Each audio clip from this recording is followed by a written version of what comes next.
विठ्ठलाच्या कमरेवर हात आहे हे आपल्याला स्थिरता देतं, शक्ती देतं आणि आपल्या आयुष्यात येण्यासाठी हा कमरेवर विठ्ठल हात ठेवून आपल्या पाठीमागे उभा आणि आज तर साक्षातच उभा आहे विठ्ठल आपल्याला आशीर्वाद द्यायला आलेला आहे. तर आता याच्या रूपाचं आपण थोडंसं म्हणतो. आता याच्यात तुळशी आज तर मॉडेल आहे हा विठ्ठल.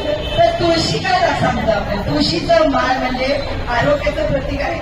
तुळशी की नाही आरोग्याचं चैतन्याचं प्रतीक आहे. सुवास किती सुंदर हो की नाही. आता हा जो बुक्का आहे, हा जो बुक्का आहे हा मातीपासून त्या बुक्का लावायचा. म्हणजे तुम्ही काय करा, तुमचे पाय किती जमिनीवर आकाशात पडला तरी तुम्ही जमिनीवरच राहिलं पाहिजे.